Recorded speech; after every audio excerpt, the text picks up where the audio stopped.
Ils ont tenté de cacher cela pendant des siècles. Des manuscrits ramassés dans des jarres oubliées, des phrases effacées par la poussière. Et pourtant, quelque chose de simple est resté.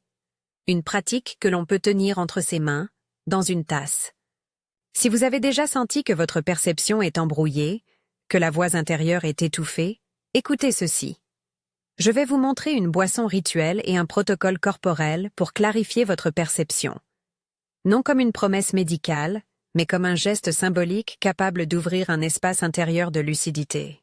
Selon certains textes gnostiques découverts près de Nag Hammadi et à la lecture interprétative de l'évangile de Philippe, il existe une mémoire originelle, une souvenir que nous pouvons réveiller.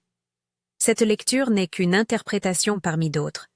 Elle sert ici d'armature poétique. Ce que je vous propose n'est pas un remède ni une potion magique, c'est un rituel accessible, fondé sur l'attention au corps et sur l'intention. Si ce contenu vous parle, abonnez-vous pour ne pas manquer la suite. Le récit originel de la gnose décrit la monade, la source première, une lumière intérieure, et oppose cette origine à des structures d'enfoncement de la conscience souvent appelées le demiurge et les archontes. Des noms pour désigner ce qui verrouille, embrouille, distrait. Pensez à ces figures comme à des métaphores pour les systèmes et les routines qui vous empêchent de percevoir clairement. Institutions, habitudes mentales, peurs héritées, croyances non questionnées. Dire cela, ce n'est pas accuser quelqu'un de manière personnelle, c'est nommer la mécanique qui forge la brume dans laquelle nous errons. L'idée centrale ici est simple. Votre corps signale par des lieux précis des degrés de sensibilité. Ces lieux peuvent être lus comme un territoire intérieur. Ils ne constituent pas un diagnostic scientifique. Ils sont des points d'attention, des marqueurs subjectifs qui vous aident à éprouver votre propre présence. Je vais vous parler de 3 points, 3 marques, et vous montrer comment la boisson peut servir de support rituel pour les explorer. Premier point, la base du crâne, l'origine. Placez mentalement votre attention à l'endroit où la colonne rencontre l'arrière de la tête. Ce point, dans notre langage symbolique, représente la source, l'enracinement originel. Lorsque vous portez doucement la conscience là, notez la qualité de votre souffle, la densité, la température. Y a-t-il une sensation d'ouverture, de tension, de tiraillement, ou une absence de sensation? Tout est permissible. Il n'existe pas un bon ressenti à atteindre. Cette observation est votre carte. Deuxième point. La face latérale de la main. La perception. Prenez la main dominante et regardez sa tranche, la partie du petit doigt jusqu'à l'index. C'est le bord de la main qui répond souvent aux informations sensorielles fines. Posez cette main sur votre cuisse et, sans forcer, attendez de percevoir sa présence. Est-elle vive, engourdie, chaude, froide? Encore une fois, pas de diagnostic, seulement une note, une mesure intime. Troisième point, le point sternal, le commandement.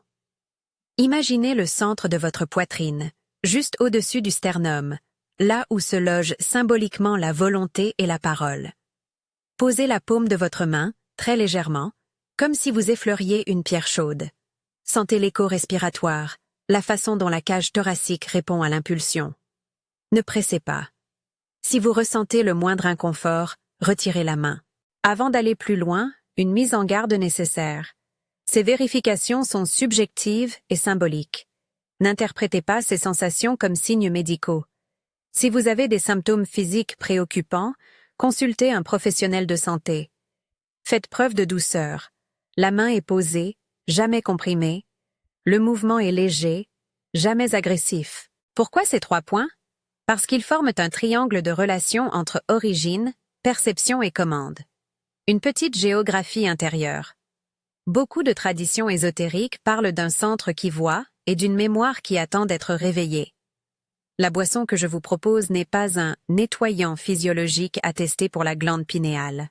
Je l'envisage comme un catalyseur rituel, un support sensoriel et mnémonique pour vous aider à vous reconnecter à ces points. Elle favorise l'attention, l'intention et le ralentissement, conditions préalables à la clarité. Présentation de la boisson, appelée ici la boisson pour la clarté, elle appartient au registre des infusions traditionnelles et culinaires. Choisissez des ingrédients de qualité, biologiques si possible, et tenez compte de vos allergies. Voici 3 versions, selon votre goût et votre contexte, toutes pensées comme des aides rituelles, pas comme des traitements. Version 1. Infusion douce. Eau filtrée portée à juste frémissement. Une cuillère de fleurs de camomille ou de tilleul. Une rondelle de citron bio pour la fraîcheur. Option: un petit morceau de racine de gingembre frais pour une note vivifiante. Infusez quelques minutes, filtrez, laissez tiédir. Servez dans une tasse qui vous plaît. Tenez-la comme un objet sacré. Version 2. Infusion stimulante. Thé vert doux, thé vert sancha ou rooibos si vous évitez la caféine. Une tranche de curcuma frais ou une pincée de curcuma en poudre. Une touche de miel pour adoucir l'intention. Préparé comme une infusion, tasse tiède recommandée pour permettre la présence. Version 3. Tisane d'ancrage. Mélange de romarin et de feuilles de sauge, quantité modeste. Zeste d'orange ou d'un peu de citron. Quelques feuilles de menthe pour la clarté respiratoire. Ce mélange a une présence aromatique forte. Il est excellent pour poser l'attention. Conseil pratique. Évitez d'ajouter des ingrédients auxquels vous savez être sensible. Si vous êtes enceinte, sous médication, ou avez des conditions particulières, vérifiez d'abord avec un professionnel. Cette boisson est un geste rituel, un support pour la pratique de l'attention. Elle ne remplace pas de conseils médicaux. Préparation rituelle.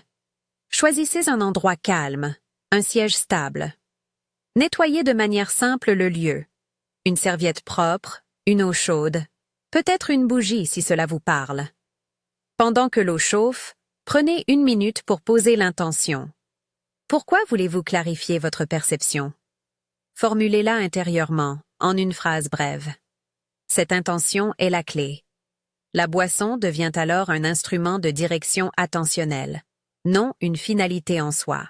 Avant de boire, revenons aux marques.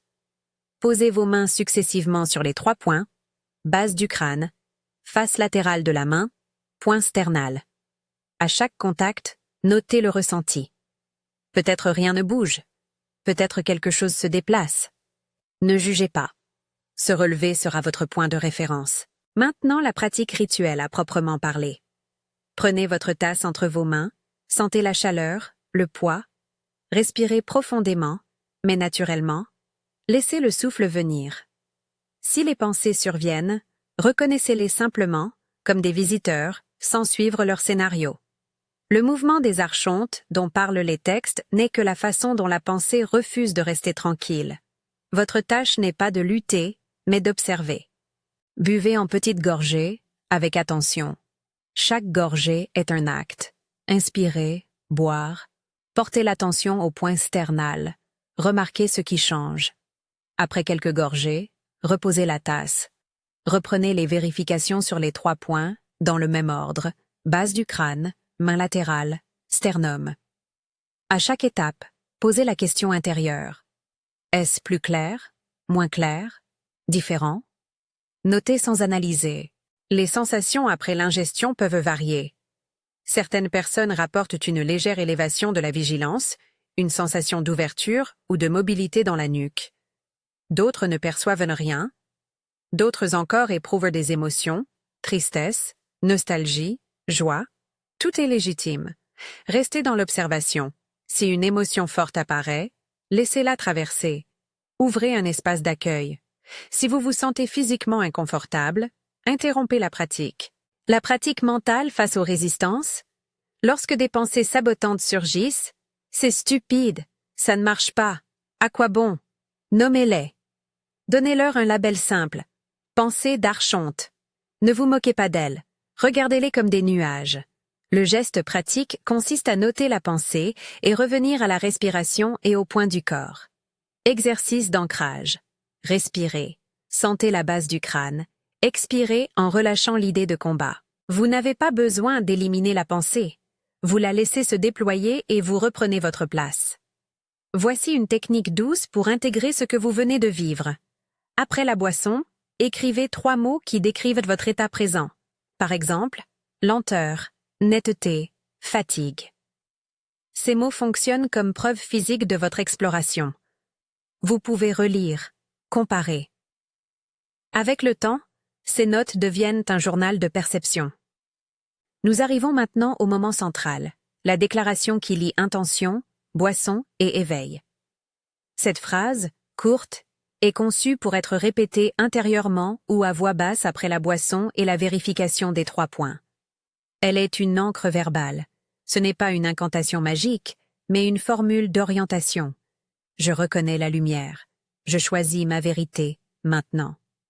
Répétez-la si cela vous parle 3 fois, en la disant lentement, en la reliant à votre respiration et au point sternal.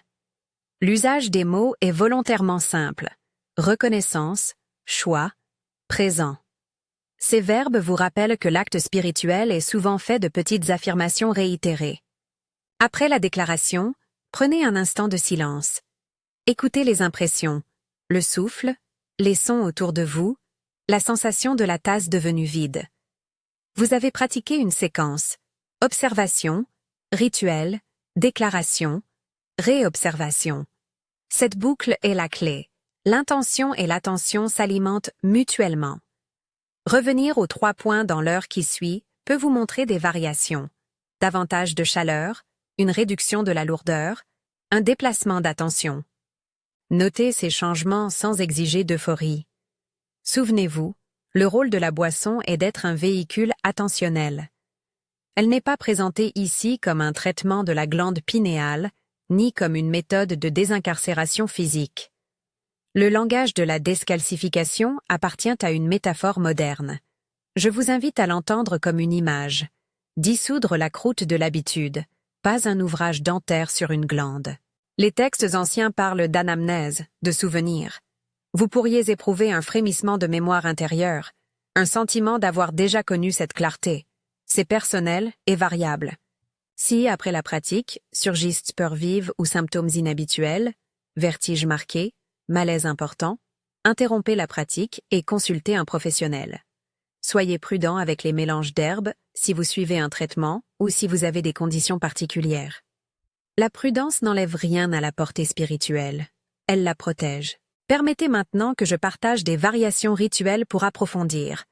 Ces suggestions visent à diversifier l'expérience, pas à la rendre plus efficace au sens quantifiable. Variation 1. Le chant en murmure. Après la boisson, fredonnez une syllabe longue et douce pendant quelques cycles de respiration. L'onde sonore réoriente le rythme interne. Ne forcez pas la voix. Laissez-la vibrer naturellement.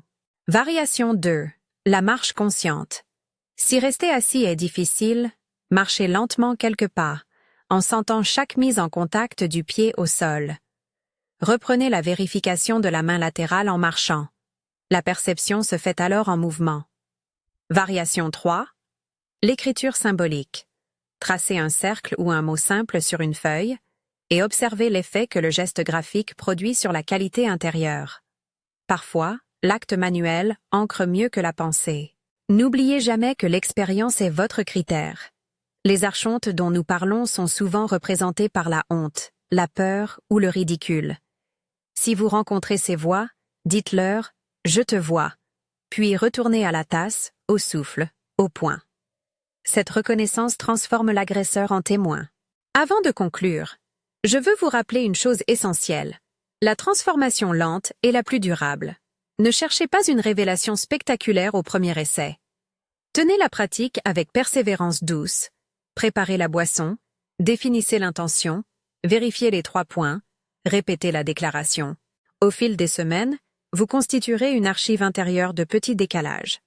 Plus d'attention à la parole, une perception des nuances dans les relations, un silence intérieur plus disponible. Pour ceux qui voudraient aller plus loin, dans les prochains épisodes, nous explorerons des variations sur la déclaration, des lectures symboliques des manuscrits et des protocoles d'activation plus subtils, toujours dans le respect de la sécurité et de la subjectivité. Si vous avez ressenti quelque chose après cette pratique, écrivez « reconnaissance » dans les commentaires.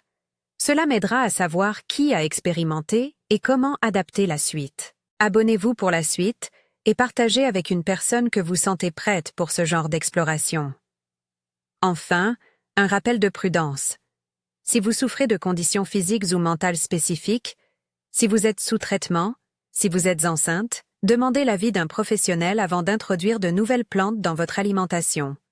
Si la pratique déclenche un malaise important, interrompez et cherchez assistance. Ce voyage est une invitation à vous rapprocher de votre propre lumière. La boisson n'est qu'un pont, simple, humble, fabriqué de mains humaines et d'eau chaude, qui permet parfois de traverser un moment de brouillard. Tenez-le avec respect, revenez souvent, et prenez note des vagues de changement. La mémoire que l'on réveille n'est pas une révélation instantanée, mais une habitude que l'on retisse, point par point. Merci d'avoir écouté jusqu'ici. Si vous avez fait la pratique, dites-le en commentaire avec le mot « reconnaissance ». Partagez avec discernement.